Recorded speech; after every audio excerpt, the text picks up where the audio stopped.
오늘 굉장히 특별한 손님을 모셨습니다.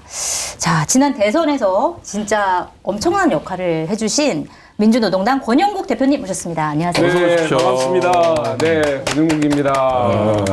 자, 그리고 화요일 공덕포차에서 강철 이빨로 활동을 하고 계시는 김종대 전 의원님 나와 계십니다. 안녕하십니까. 김종대입니다. 오늘은 민노당 특집입니다. 이 진보 정치의 앞날을 우리가 됐네요. 또 예. 걱정을 좀 많이 하고 네. 이제 얘기 대안도 마련하고 해야 되니까 예.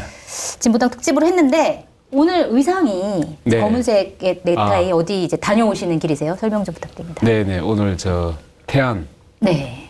화력발전소에 이제 6월 2일 날 네. 사망사고 있었잖아요. 네. 오늘 대책위 대표장회가 있어서 네. 예, 거기 회의 참석했다가 예, 오는 길입니다.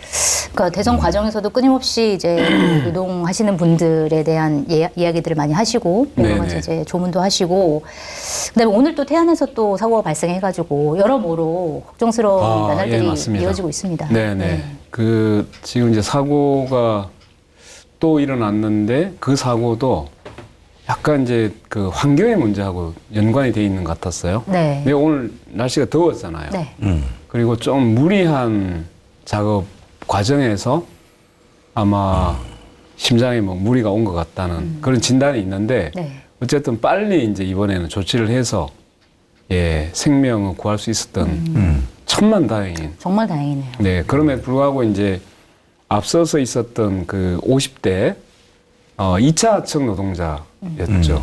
그분이 결국은 이제 선반에 말려서 이제 사망하게 된 건데 네. 그 사안도 보면 2차 하청이 그 안전 사각지대에 있다는 게 이번에 다시 이제 드러났던 거죠. 네.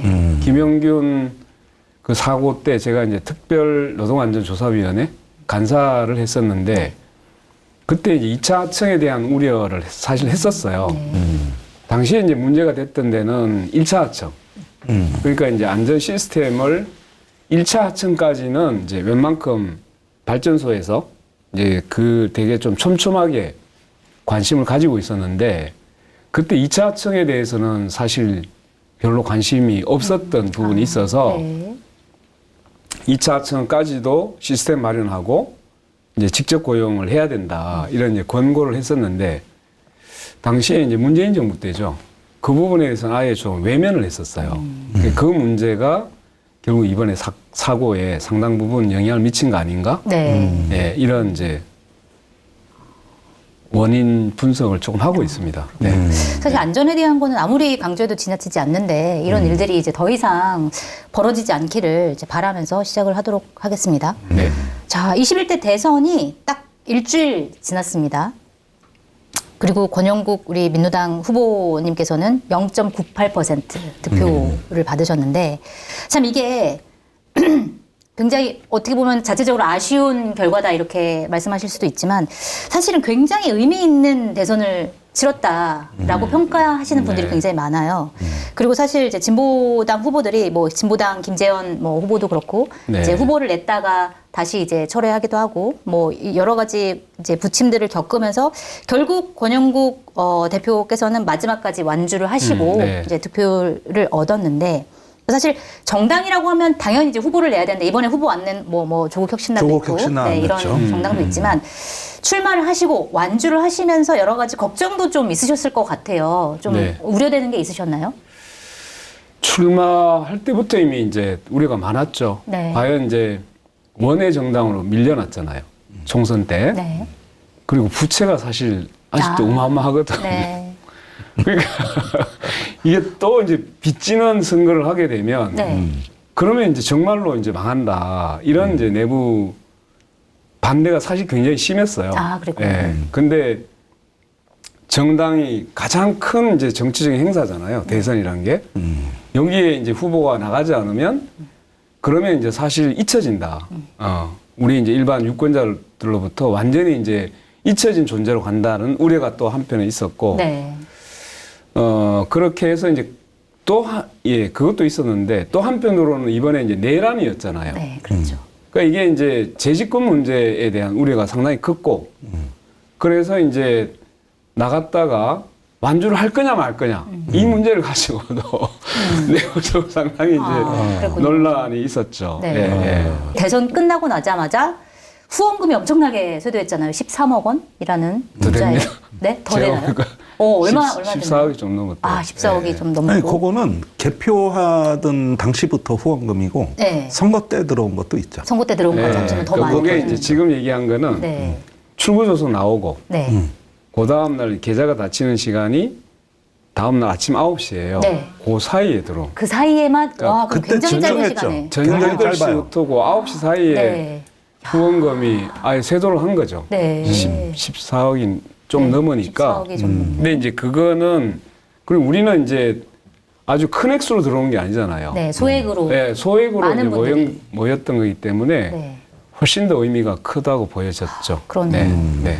저 그리고 출구조사 결과를 보니까 20대 여성 유권자의 5.9%가 네. 권영국 후보님께 투표를 했다 이렇게 나오는데 이 후원금 보내주신 분들의 마음, 이 20대 여성 지지하시는 분들의 마음, 그 다음에 이렇게 또 한 표를 던진 유권자들의 마음, 어떤 마음이 모여서 이렇게 표가 만들어졌다고 보세요? 좋은 정치를 바라는 마음들이 모여졌던 것 같아요. 네. 그러니까 워낙 이제 그 양당의 진영 정치, 이제 서로 공격하고 네거티브하고 상대방을 이제 나쁜 사람 만들고 네. 이런 이제 보통 정치였잖아요. 그러니까 이제 정치 양극화에 대해서 굉장히 이제 실망했던 그 유권자들이 자기 목소리를 내는 후보가 나온 거예요. 네. 그리고 이제 자기 삶에 대해서 건드리기 시작한 거거든요. 그러니까 그 부분이 상당히 이제 이 공감이 됐던 거고, 아, 그렇지. 정치는 저런 게 우리한테 필요한 거 아니냐? 이렇게 공감한 사람들이 이제 양당에서 한쪽은 이제 이 내란 세력이 다시 또 집권하는 것에 대한 우려, 네. 여기에 대한 우려에도 불구하고, 그렇지. 정치가 이렇게 가야지. 이런 분들이 아마 고심 끝에 선택을 한 거 아니냐. 네. 그래서 굉장히 짜잖아요. 굉장한 고민. 제가 이제 그냥 그분들이 권영국이 얘기하는 것이 나의 삶에 대해서 내 얘기를 하고 있는데, 그리고 매우 좋은 정치 같아. 쉽게 찍은 게 아니더라고요. 네. 제가 이제 편지를 받아봤는데, 네. 저한테 찍은 사람도, 저한테 찍지 않고 후원금을 보낸 사람도 그 고민을 엄청나게 했더라고요. 네. 네. 그러다가 결국 권영국을 찍겠습니다. 이렇게 표현한 사람도 있고, 미안합니다. 그래서 대신 후원금을 보냅니다. 네. 다음에 꼭 찍어드릴게요. 네. 요 두 가지 이제 종류가 있는데, 이번에 이제 국민의힘 쪽의 후보가 네. 당선되는 것에 막기 위한 고심이 굉장히 컸다는 게 그 편지 내용에 보면 절절하게 나옵니다. 계엄 세력만은 막아야 하는데 네. 네. 그럼 내가 거기서 어떤 선택을 할 것인가에 대한 고민 이런 것들이 이제 굉장히 묻어났다. 이제 그럼에도 불구하고 양당 정치가 가져왔던 그 폐해가 너무 큰 거예요. 네. 그러니까 자기 삶이 바뀌지 않는 거야. 지난번에 이제 2016년에 우리가 박근혜 국정농단 탄핵도 했잖아요. 그리고 나서 바뀌면 뭐가 될 줄 알았는데 안 바뀌거든. 네. 그러니까 이번에는 좋아. 우리 삶을 바꾸는 게 더 필요해. 라고 했던 사람이 이제 저한테 네. 표를 준 분들입니다. 네. 대단하죠. 소중한 표들이죠, 사실은. 아니, 제가 그 투표하는 날 저녁에 네. 내가 집사람하고 이제 결혼한 게 그 94년도거든요. 네. 그러니까 몇 그러면 년이요? 31년? 30년이, 네. 31년인데 네. 생전 처음 듣는 말을 들었어요. 뭐라고 하셨는데요? 당신한테 정중하게 사과할 일이 있대. 뭐예요? 아니, 설마. 아니 내가 민노당 가서 권영국 후보 돕느라고 개고생하는 거 제일 잘한단 말이야. 네. 그래가지고 정말 찍어드리고 싶은데 네. 나는 저 국민의힘 내란 세력 기관이 너무 무섭다. 그렇지. 실제로 네. 저 사람들이 다시 뭐 결집한다 어쩐다 이러는데 도저히 이걸 갖다가 무서워서 어쩔 수가 없이 이재명을 찍었다.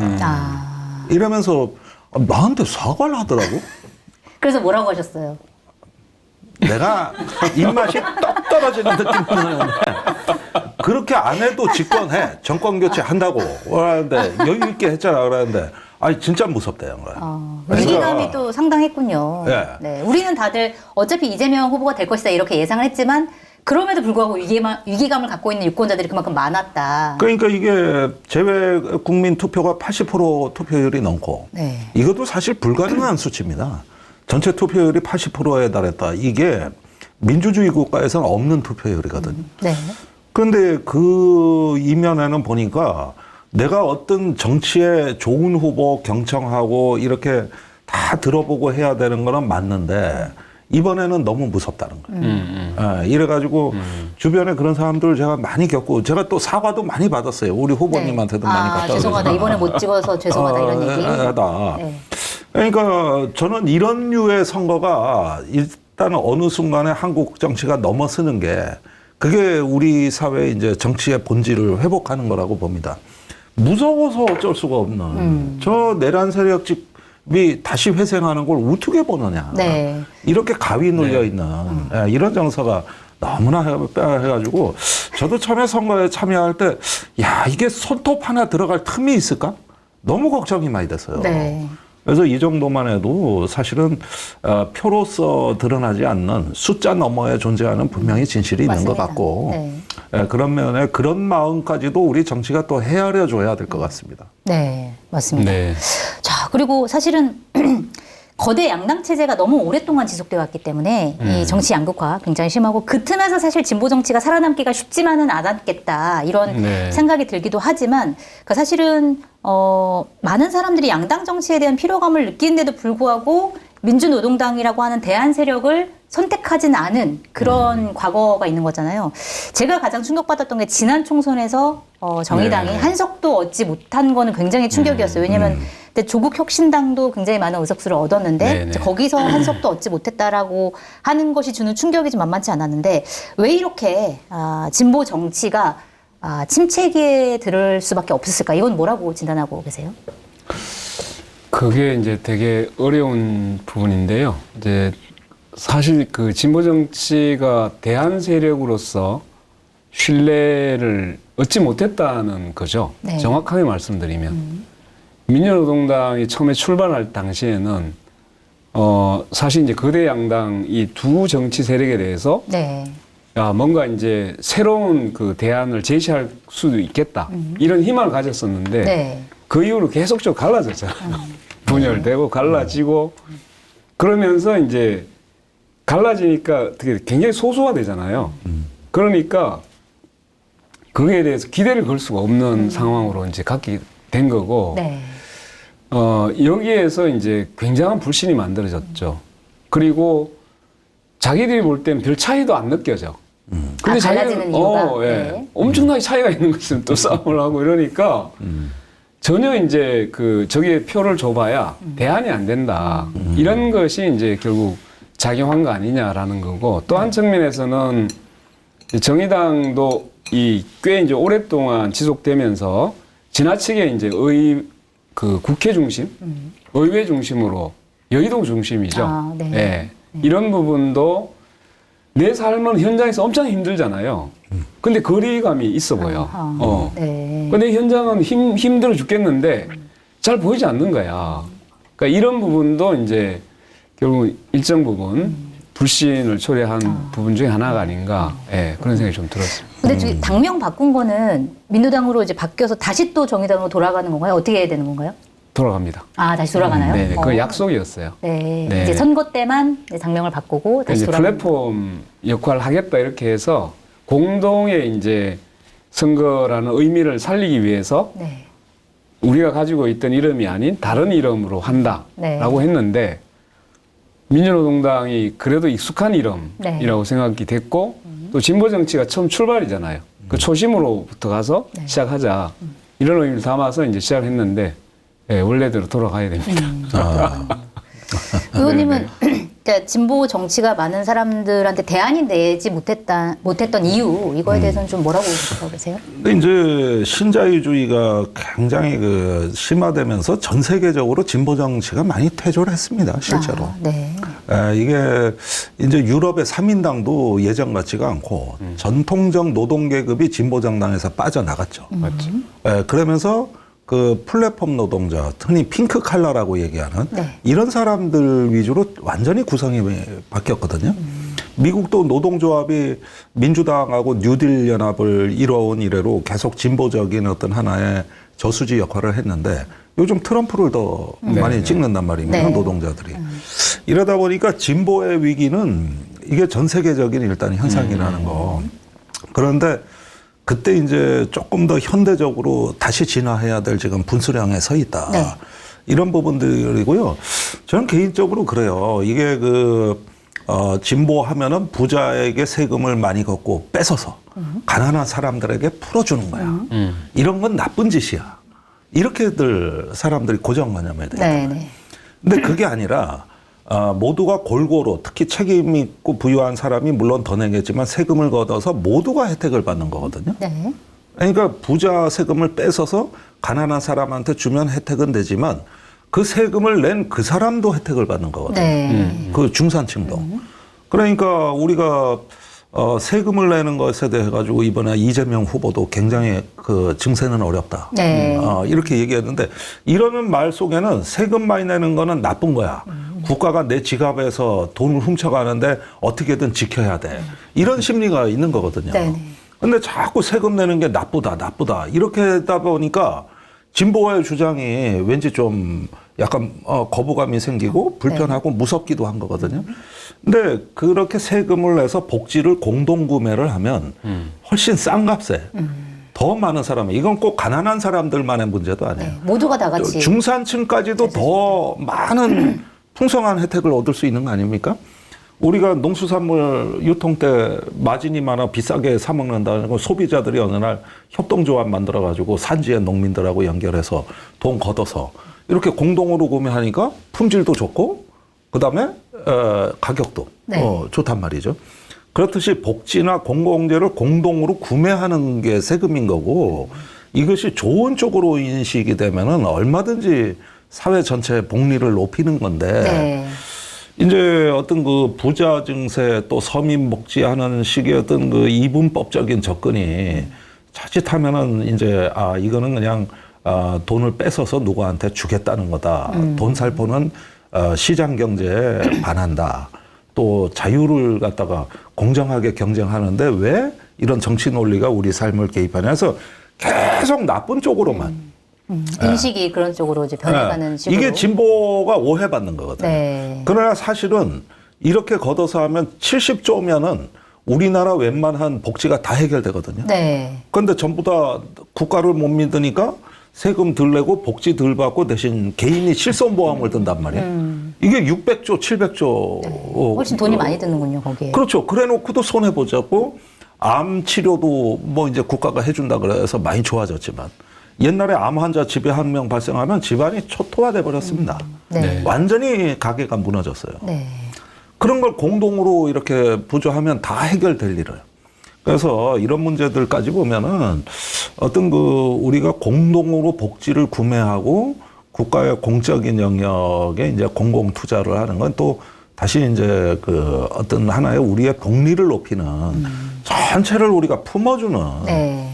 좀 진보가 이런 논리에 좀 강해서 네. 그래서 어떤 성장을 얘기하고 자유를 얘기하고 시장을 이야기하는 사람들도 우리가 조금 더 다른 어떤 계산을 가지고 이렇게 설득할 수 있는 좀 2단계까지 더 확장이 돼야 맞습니다. 기존의 진보가 굉장히 어떤 고루한 분배주의자의 어떤 그 틀을 넘어설 수 있지 않을까 하는 생각도. 아니 그리고 실제로 2004년도 17대 총선에서 민주노동당이 10석 얻으면서 네. 그때 굉장히 평가가 좋았잖아요. 그 10석이라는 게 300석 중에 10석이지만 굉장히 작은 의석수로도 구조적인 효과를 발휘했다 이런 평가를 네. 많이 받았고 그때 사실 민노당이 제기했던 여러 가지 이제 이슈들 뭐 예를 들어서 지금 무상 너무나 시리즈. 너무나 네. 당연한 무상급식부터 시작해가지고 이런 것들을 많이 제기를 했는데 처음에 제기할 때만 해도 그게 되겠어 하던 것들이 그렇죠. 사실은 거대 양당에서 그런 것들을 또 많이 정책으로 갖다가 네, 이제 네. 추진하고 네. 사실은 민노당이 먼저 그 제안한 그런 정책들이 굉장히 많이 실현이 됐단 말이에요. 근데 이런 것들을 사실은 민노당이 우리가 이런 걸 했다라고 열심히 이제 홍보를 했겠지만 이게 좀 사람들이 보기에는 누가 한 거지? 그냥 결국 뭐 네네. 민주당이 한 거 아니면 그런데 그렇게 되는 그런 게 있었어요. 그거 목록 읊으려면 제가 1시간 걸립니다. 아, 그래요? 진짜요. 예. 무상 그거는 뇌리에 네. 강하게 있는 거지. 네. 그거 말고도 저 지하철에 저 장애인들 엘리베이터 타잖아요. 네. 그런 것부터 다 진보 정당에 순견이 있어요. 네. 네. 그런 거 몇 가지만 좀 소개를 해주세요. 많아요. 가장. 네. 군인 병사들 그 월급제 네. 올린 거 오. 이거 완전히 정의당 아니 보십시오.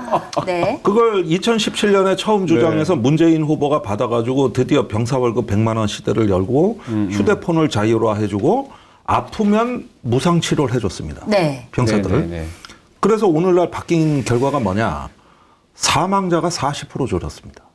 그다음에 자살 우려자들이 입소하는 그린 캠프에 네. 연 3,800명이 입소했거든요. 이거 38% 줄었습니다. 그러면서 모든 복리 수준이 높아져 가니까 죽을 뻔한 사람 많은 청년들이 살아난 거예요. 네. 그 숫자가 어마어마하거든요. 그러면 요건 군대에서 실험이잖아요.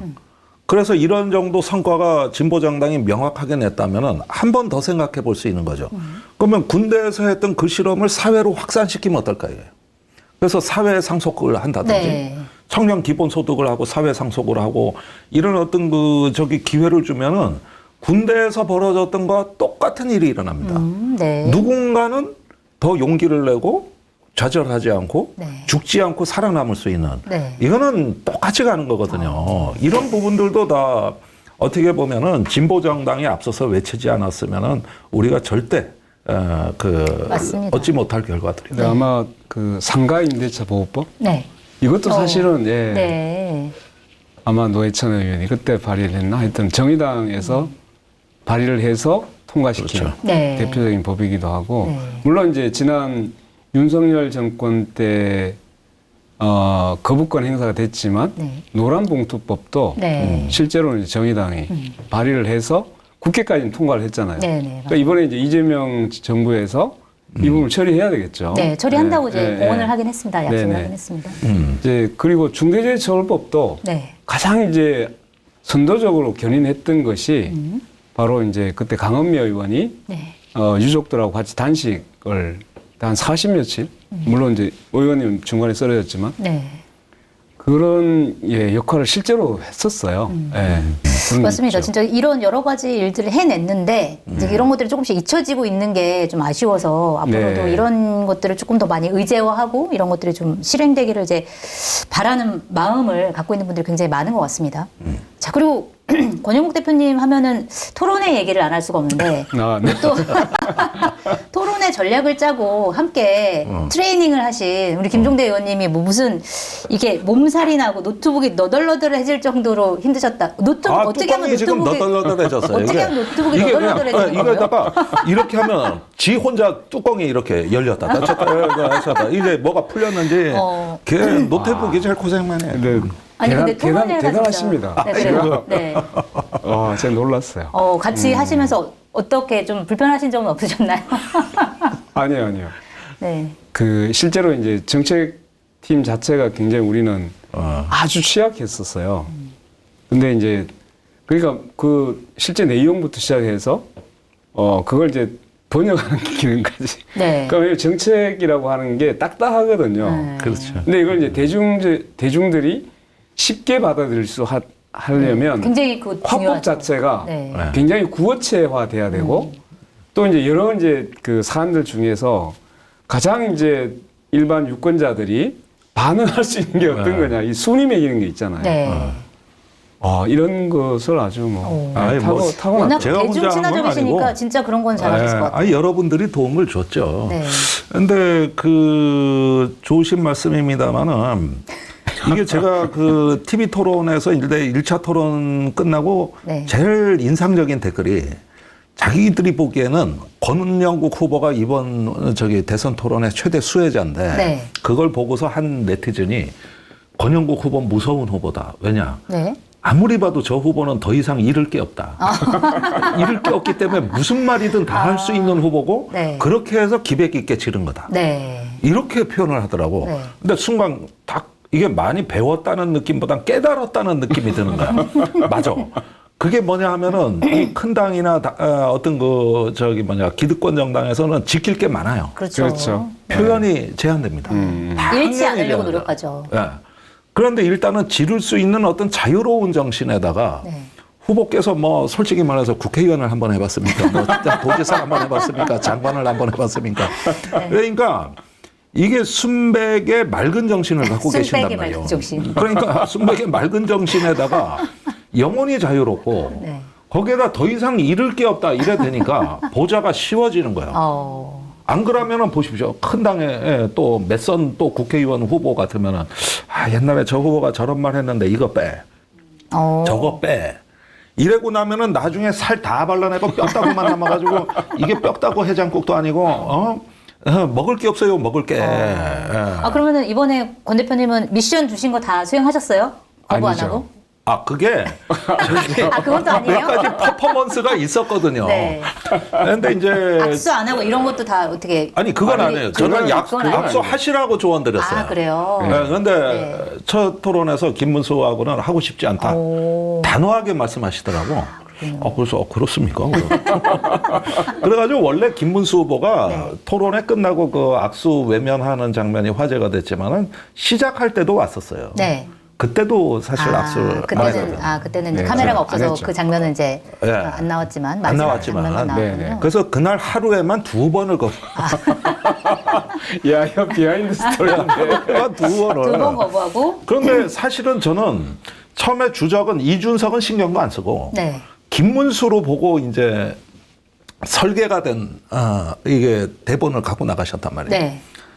그래가지고 나는 이제 대기실에 있으면서 오늘 결정적 장면만 나오면 내일부터 이 진보 신사와 극우 깡패 대결 구조의 프레임을 내가 이걸 캐릭터화 해가지고 네. 2차, 3차 성과를 내가 내겠다 이랬는데 네. 막상 토론이 시작이 됐는데 김문수가 너무 착한 거야. 1차 토론에서. 네. 돌 짚고 던지는 걸 다 맞대. 맞아, 좀 그랬어요. 첫 번째 토론에서. 그래가지고 이 설계가 안 맞아 이게. 이래가지고 왜 저래 착하냐? 이랬거든요. 네. 한 2차 넘어가고 3차 때 되니까 표독해지더라고. 김문수 후보도. 네. 근데 그것도 우리한테는 아니고 주로 이재명 후보한테 그랬고. 맞습니다. 네. 저한테는 계속 밀렸어요. 근데 아무래도 이번 토론에서 가장 화제가 됐던 게 마지막 토론. 이준석 개혁신당 후보의 그 정말 표현하기도 싫은 여성 혐오 발언을 딱 받으시고 그때 굉장히 깜짝 그러니까 물론 그 토론을 보는 모든 사람이 다 깜짝 놀랐지만 권영국 후보도 이게 무슨 의도를 가지고 한 질문인지 굉장히 놀라셨고 네. 마지막에 이제 이준석 의원 제명해야 된다 이렇게 주장하기도 하셨는데 지금 벌써 이제 국회에서 이제 제명에 대한 청원이 50만 명 앞둔 상황인데 그때 진짜 어떠셨어요? 어떤 기분이 들었고 제가 궁금해요. 제명을 표현한 건 아니고 사퇴하라 이렇게 주장을 했었죠. 사실 이제 그때 그 얘기가 약간 좀 처음에 얘기가 잘 안 들렸어요. 네. 그래서 뒤에 이제 얘기를 듣다가 이게 뭐지 이런 생각이 든 거야. 네. 그렇죠. 그 순간적으로 사실 좀 당황했어요. 네. 아니 이게 여기서 이런 얘기가 왜 나와? 그래서 이제 그러면서도 분명히 이제 나를 통해서 이재명 후보를 하여튼 뭔가 타격을 주려고 하는 느낌 확실히 들었고. 네. 그래서 굉장히 불순하다. 네. 네. 근데 내용은 이제 그 의도는 잘 파악이 안 되고. 네. 그래서 첫 대답이 그거였어요. 대답하지 않겠다. 네. 이게 이제 첫 대답이었죠. 네. 그래서 그러니까 사실은 많은 분들이 그 대답을 되게 잘하셨다라고 평가를 했지만 혹시 뭐 속으로는 내가 그때 이렇게 얘기할 거리라고 하는 제가 후회 이런 그 건 얘기를 없어요? 정확하게 좀 처음부터 잘 들었으면 바로 이제 반격을 했을 것 같았는데 그걸 놓쳐버린 거예요. 그 되게 좀 안타깝더라고. 그 자리에서 아니 지금 당신이 지금 공중파에서 그딴 소리 할 수 있냐라고 이제 사실 지적을 할 수 있었을 것 같았는데 그게 되게 안타깝더라고요. 네. 바로 그 자리에서 못한 게. 근데 워낙 맥락 없는 질문이었기 때문에 맞아요. 나중에 그 의도가 서서히 드러났지. 네네. 처음에는 이게 무슨 인터넷 댓글 소개하는 건지. 그러게요. 아니면은 네. 아니 사실 의도가 있었으면 뭔지. 이재명 후보한테 당신 아들이 이런 댓글을 남겼는데 이거 어떻게 생각하니 이렇게 물어보는 게 정석인데 그러지도 않고 그냥 권영국 후보한테 이게 여성 후보 그러면 맞냐고 대부분 물어보는 게. 사람들이 그런 어떤 맥락 없는 질문에 대해 가지고는 답변할 수가 없고 네. 그런데도 또 우리 후보께서 말려들질 않으셨단 말이에요. 네. 그 대답하지 않겠다 이렇게 얘기를 하셨는데 다음 날 조간에는 말려들지 않았다 이렇게 기사가 다 나갔어요. 네. 네, 대답하지 않겠다. 네, 그렇죠. 그 네. 부분이 이준석으로서는 매우 정교하고 또 악의적인 설계입니다. 네. 굉장히 악의적인 설계인데 일단은 이런 게 본인은 통한다고 믿고 얘기한 거 아닙니까? 맞죠. 그런 네. 거죠. 그런데 사실은 본인만 빼고 모든 사람들이 경악을 한 거거든요. 그런 거죠. 이거는 방송 토론을 제가 여러 번 다녀봤습니다만은 이런 참사는 듣도 보도 네네. 못했고 네. 거기에다가 끝나고도 그 이후 며칠간 뭐가 문제냐는 식의 이 반응을 보면은 어떤 거대한 대화의 장벽을 느끼면서 더 나아가서는 하나의 어떤 반지성주의. 네. 저는 그런 어떤 느낌을 가졌어요. 그 반정치주의라고 나는 저는 느꼈는데 이게 정치를 안 해본 사람도 아니고 한때 집권여당 대표를 했던 사람으로부터 이런 벽을 느낀다는 거는 굉장히 불편한 감정입니다. 네. 예를 들면은 유럽에서 옛날에 1930년대 반유대주의가 극성을 부릴 때도 독일이 그나마 그게 낮은 편이었거든요. 네. 그러나 히틀러와 게벨스 입에서 유대인은 기생충이라는 말이 나오는 순간 역사는 바뀐 겁니다. 원래 지금으로 얘기하면 극우 커뮤니티 같은 데서 유대인은 더럽다, 교활하다, 거짓말한다 이런 말들은 늘상 많았어요. 그게 반유대주의입니다. 그런데 히틀러와 게벨스가 그거를 정치 공론회장으로 가져간 거예요. 그걸 공식화해버린 거군요, 정치인으로서. 그렇죠. 그래서 그때 바이마르 공화국이 유대인 지위가 제일 높았고 차별이 덜 받던 나라인데 여기서 그 다음에 일어난 일은 여러분들 다 알고 계시는 거예요. 네. 이게 무서운 겁니다. 이걸 갖다가 공론회장에서 그런 어떤 그 혐오의 표현을 옮겼다. 그러면은 그 순간은 역사가 바뀌는 거거든요. 네. 이게 심각하다, 이게. 그렇죠. 그 혐오의 내용을 실제 이제 그 출처도 정확하지 않았고 그렇죠. 정확하게 보면 벌금을 뭐 그 아들이 이제 받았다고 한 것도 네. 사실관계 다른 거였어요. 네. 근데 그걸 이제 짬뽕을 시켜버린 거죠. 그리고 이제 그 내용을 그대로 이제 인용을 했는데 네. 그 인용 자체가 오히려 이제 자기 스스로가 완전히 언어승폭력을 가하는 방식이 맞습니다. 됐고, 네.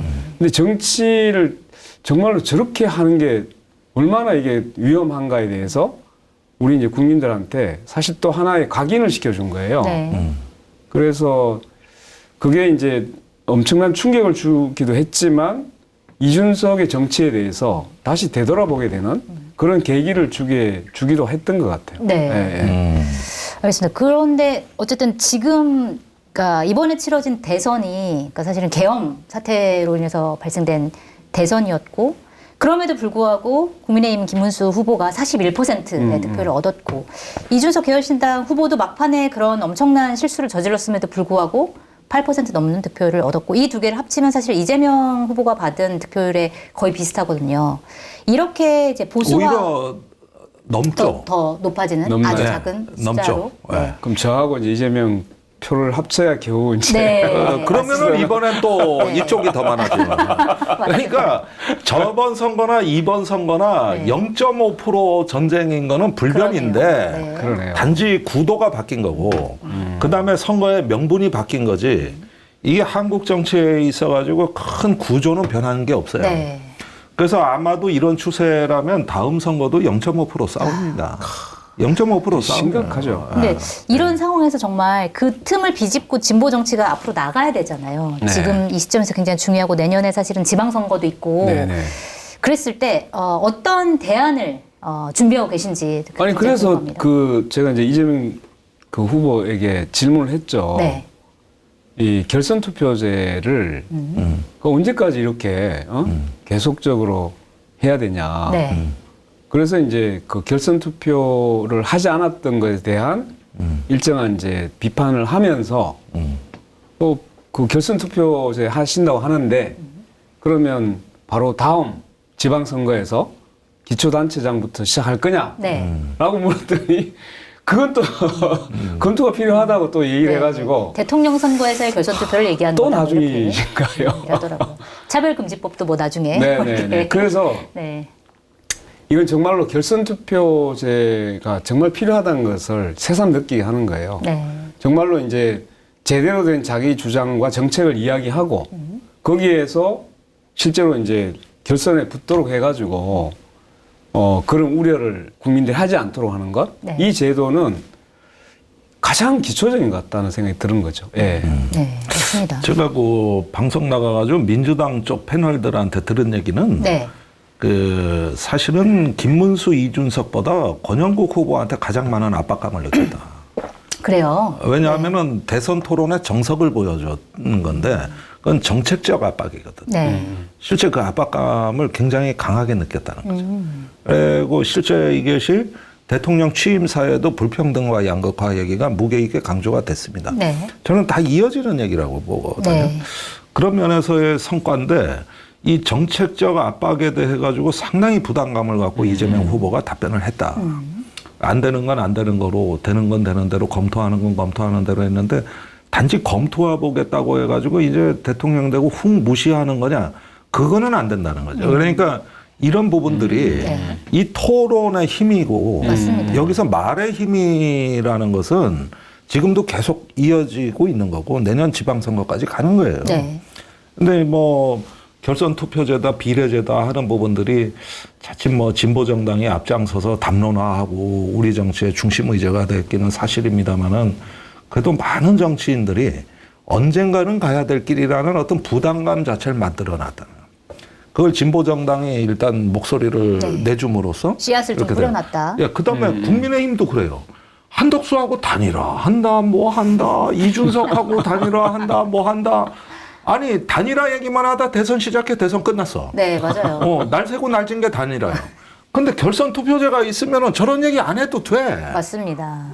저런 얘기 안 해도 그렇죠. 나중에 2등, 3등이 뭐 지들끼리 단일화 하든 말든 결선 투표하면 자연히 다 되는 거거든요. 네. 그러니까 어떻게 보면은 누구한테 유리한 제도가 아니에요. 네. 만약에 그런 결선 투표제가 있으면은 진짜 대선판도 예상하지 못하게 갈 수도 있는 거거든요. 그래서 이런 걸 통해 가지고 다만 조금 군소정당이나 좀 기회의 어떤 다원주의 모델이 이렇게 정치에 들어오게 되면은 사람들이 정치 효능감을 많이 느끼고 네. 그다음에 저런 식의 무슨 뭐 당대표 줄 테니까 단일화 해달라는 뭐 이런 식의 그 지저분한 협잡은 할 없어질 필요가 것이다. 없는 거죠. 네. 네. 마켓하니를 소개합니다. 검증된 상품을 인터넷 최저가보다 저렴하게 판매하고 있는 쇼핑몰로 마켓하니에서 알뜰 쇼핑하시면 수익금 일부가 한겨레TV 제작에 사용이 됩니다. 오늘 마켓하니에서 준비한 상품은 골드키위입니다. 뉴질랜드 제스프리 최상급 키위가 정말 저렴한 가격에 판매되는데요. 골드키위는 맛도 맛이지만 풍부한 영양으로 면역력 증가에도 큰 도움이 되는 과일입니다. 사이즈와 수량에 따라 다양한 옵션 무료 배송으로 판매됩니다. 지금 바로 마켓하니에서 직접 확인해 보시기 바랍니다. 골드키위 주문 방법은 유튜브 화면 좌측 하단에 보이는 골드키위를 클릭하시면 바로 주문 가능하고요. 한겨레TV 채널에 스토어 탭을 클릭해서 들어가시거나 주소창에 마켓하니를 입력 후에 주문하셔도 됩니다. 전화, 문자 주문도 가능합니다. 010-2885-3244로 문의해 주시기 바랍니다. 마지막으로 이제 권영국 네. 대표님께서 앞으로 네. 진보 정당의 길을 쭉 가셔야 되는데 각오 한 말씀 듣고 마무리를 하도록 하겠습니다. 네. 내년 지선이잖아요. 네. 지방선거입니다. 네. 원내 진입해야죠. 네. 네. 뭐 많은 얘기를 하기보다는 네. 그게 제 각오라고 네. 이야기를 드리고 싶습니다. 왜냐하면 원외로 나오게 되면 네. 일단 잊혀집니다. 예. 방송에서 나오잖아. 이번 이제 TV 토론에서 네. 정말 그 3%대라는 게 얼마나 소중한가를 깨달은 거예요. 네. 그래서 엄청나게 많은 사람들이 이제는 그 총선 이후에 한 1년 대선 전까지는 정의당이 존재해? 그거 아직도 있어? 이런 역질문을 엄청나게 받았거든요. 근데 지금은 많은 사람들이 와서 네, 반가워해주고 막 이런 걸 보면서 야, 이 방송이라는 힘이 정말 대단하구나. 그게 3%예요. 네. 토론에 해보- 나갈 수 있는 자격이 주어지는 예. 거죠. 그러니까 그 돈보다 표. 아, 후원금도 물론 중요하지만 표도 네네. 더 중요하다. 그 굉장히 이제 감사한 일이죠. 예. 그만큼 이제 마음을 주셨는데 여기에 대해서는 뭐 100번 얘기해도 그 감사한 마음을 저희들이 다 수용하고 고맙다는 말씀 다시 제가 드리는데 정말 이 아까 못한 얘기 이미 국민의힘은 수구예요. 네. 극우로 갔죠. 그러니까 밀어야 돼. 그래서 보수와 진보의 이 균형 잡힌 정치 체제가 사실 우리나라 대한민국을 살릴 것이다. 저는 이렇게 보고 있는데 그러려면 적어도 3% 이상은 네. 지지를 해 주셔야 TV 토론 나와가지고 아 정치는 저런 거야. 어? 이게 진짜 필요하다고 생각하거든요. 그래서 원래 열심히 이제 진보 정치가 왜 필요한지를 또 열심히 얘기를 해서 네. 내년에는 네. 정말 지방선거에서 일정한 네, 성과를 거두는 원내 것. 네. 진입하는 예, 그런 성과를 거두도록 네. 최선을 다하겠다는 말씀으로 대신하겠습니다. 아유, 네. 네. 아니, 대표님이 말씀하시니까. 네.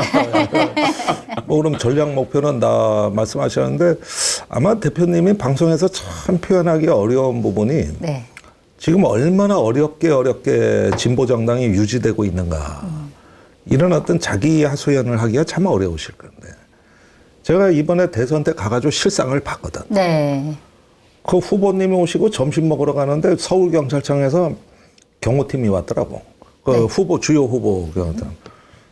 그런데 당직자들하고 같이 가는데도 당직자 숫자보다 경찰 숫자가 더 많아. 그 네. 정도로 사람이 없어. 아이고. 네. 여기 어떻게 견뎠냐, 여태까지. 거기에다가 그 산더미 같은 빛에다가 이래 보면은 참 어떤 그 칼날이를 걷는 듯한 자리입니다, 그 자리가. 거기에다가 사실 또 진보가 얼마나 말이 많습니까, 사실은. 네. 전부 다 평론가예요. 이래 놓으니까 헌신하는 사람도 많지 않아.